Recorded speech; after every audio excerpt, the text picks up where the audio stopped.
परिवर्तनी एकादशी का व्रत बेहद पुण्यदायी माना जाता है। इस उपवास को रखने से मोक्ष की प्राप्ति होती है। इसके साथ ही पापों का नाश होता है। धार्मिक मान्यताओं के अनुसार इस दिन भगवान विष्णु तथा माता लक्ष्मी की पूजा विधान से होती है। पंचांग को देखते हुए इस बार यह व्रत 14 सितंबर को रखा जाएगा। प्रत्येक एकादशी का हिंदू धर्म में महत्व है। भाद्रपद माह के शुक्ल पक्ष की एकादशी तिथि को परिवर्तनी एकादशी के नाम से जाना जाता है। इस दिन भगवान विष्णु के वामन अवतार और भगवान गणेश की पूजा का विधान है। ऐसा कहा जाता है कि इस व्रत के प्रभाव से सभी पापों का अंत हो जाता है। हिंदू पंचांग के अनुसार इस साल यह व्रत 14 सितंबर 2024 को रखा जाएगा। जब यह पर्व इतना करीब है तो आइए जानते हैं इसकी व्रत कथा। परिवर्तनी एकादशी की व्रत कथा इस प्रकार है। युधिष्ठिर कहने लगे, हे प्रभु, भाद्रपद शुक्ल एकादशी का क्या नाम है, इसकी विधि तथा इसकी महिमा कृपा करके हमें बतलाइए। भगवान कृष्ण ने कहा कि सभी पापों का नाश करने वाली उत्तम वामन एकादशी की महिमा मैं तुमसे कहता हूँ, तुम इसे ध्यान से सुनो। यह पद्मा या परिवर्तनी एकादशी जयंती एकादशी भी कहलाती है। इसका यज्ञ करने से वाजपेयी यज्ञ का फल मिलता है। पापियों के पाप नाश करने के लिए इससे बढ़कर और कोई उपाय नहीं है। जो मनुष्य इस एकादशी के दिन मेरी पूजा करता है उसे तीनों लोक पूज्य होते हैं। अतः मोक्ष की इच्छा रखने वाले मनुष्य इस व्रत को जरूर करें।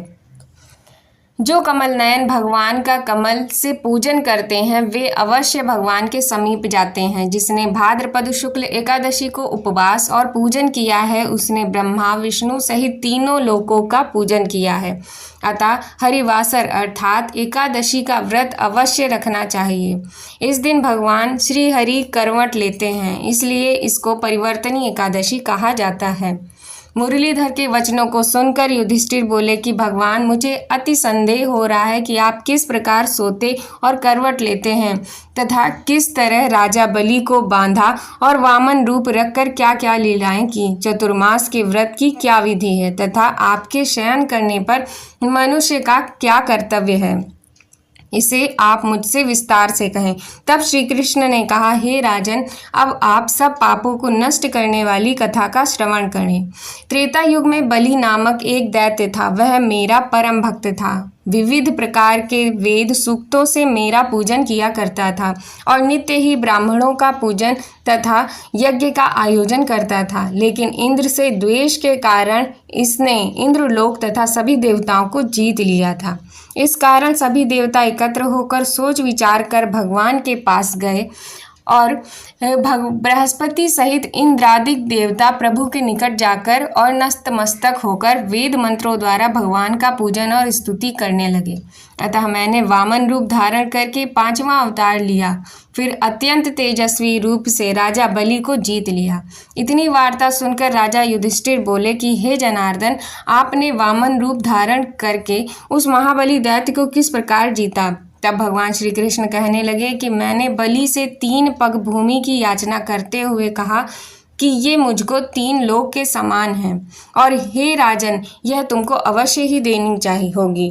राजा बलि ने इसे तुच्छ याचना समझकर 3 पग भूमि का संकल्प मुझको दे दिया और मैंने अपने त्रिविक्रम रूप को बढ़ाकर यहाँ तक कि भूलोक में पद, भुर्वलोक में जंघा, स्वर्गलोक में कमर, महलोक में पेट, जनलोक में हृदय, यमलोक में कंठ की स्थापना कर सत्यलोक में मुख, उसके ऊपर मस्तक स्थापित किया। सूर्य, चंद्रमा आदि सब ग्रह गण, योग, नक्षत्र, इंद्रादिक देवता और शेष आदि सब नागगणों में विविध प्रकार के वेद सूक्तों से प्रार्थना की। तब मैंने राजा बलि का हाथ पकड़कर कहा, हे राजन, एक पद से पृथ्वी, दूसरे से स्वर्गलोक पूर्ण हो गए, अब तीसरा पग कहाँ रखूं। तब बलि ने अपना सिर झुका लिया और मैंने अपना पैर उसके मस्तक पर रख दिया, जिससे मेरा वह भक्त पाताल को चला गया। फिर उसकी विनती और नम्रता को देखकर मैंने कहा कि हे बलि, मैं सदैव तुम्हारे निकट ही रहूँगा। विरोचन पुत्र बलि से कहने पर भाद्रपद शुक्ल एकादशी के दिन बलि के आश्रम पर मेरी मूर्ति स्थापित हुई। इस प्रकार दूसरी क्षीर सागर में शेष नाग के पृष्ठ पर हुई। हे राजन, इस एकादशी को भगवान शयन करते हुए करवट लेते हैं, इसलिए तीनों लोकों के स्वामी भगवान विष्णु का उस दिन पूजन करना चाहिए। इस दिन तांबा, चांदी, चावल और दही का दान करना उचित है।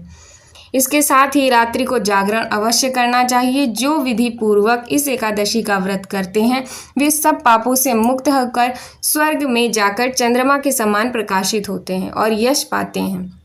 जो साधक इस कथा को पढ़ते या सुनते हैं उनको 1000 अश्वमेघ यज्ञ के बराबर फल प्राप्त होता है और श्री हरि की कृपा सदैव के लिए प्राप्त होती है। बोलो लक्ष्मी नारायण भगवान की जय हो।